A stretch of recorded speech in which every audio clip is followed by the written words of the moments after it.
વૈશ્વિક સ્તરે ચાલી રહેલા તણાવની સીધી અસર હવે સ્થાનિક સ્તરે ગ્રામીણ અર્થતંત્ર પર પણ જોવા મળી રહી છે.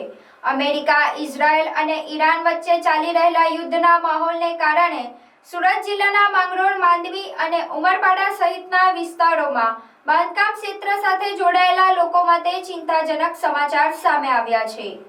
સુરત જિલ્લા ક્વોરી એસોસિએશન દ્વારા કપચીના ભાવમાં પ્રતિ ટન 50 રૂપિયાનો વધારો કરવાનો મોટો નિર્ણય લેવામાં આવ્યો છે. વૈશ્વિક યુદ્ધની સ્થિતિને કારણે ક્વોરી ઉદ્યોગમાં બ્લાસ્ટિંગ માટે વપરાતા એક્સપ્લોઝિવ મટીરિયલના ભાવમાં 2 થી 3 ગણો તોતિંગ વધારો થયો છે.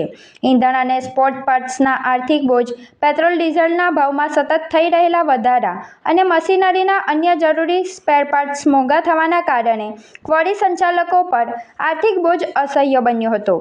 સામાન્ય રીતે બજારમાં કપચીનો ભાવ ₹750 થી 800ની આસપાસ રહેતો હતો, પરંતુ હવે પ્રતિ ટન 50 રૂપિયાનો વધારો થતાં ઘરનું ઘર બનાવતા સામાન્ય નાગરિકોથી લઈને મોટા બિલ્ડરો સુધીના તમામ લોકોના બજેટ ખોરવાઈ જશે અને બાંધકામ ખર્ચમાં સીધો વધારો થશે.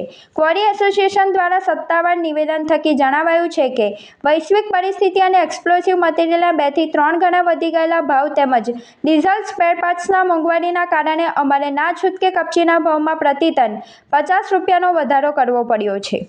મીટિંગ અમારી અરેઠ ખાતે મળેલી. સુરત જિલ્લા ક્વોરી એસોસિએશનના દરેક મેમ્બરો હાજર હતા અને બધા મળી ને એક મિટિંગનું આયોજન કરેલ અને નક્કી કરેલ છે જે યુદ્ધના હિસાબે જે બ્લાસ્ટિંગ મટીરિયલ, એક્સપ્લોઝિવ મટીરિયલ જે અમારા બ્લાસ્ટિંગમાં વપરાય એમાં 2 થી 3 ગણો ભાવ વધારો થયેલ છે અને ઓઇલ, ડીઝલ અને અન્ય સ્પેરમાં પણ વધારો થયેલ છે, તોતિંગ વધારો.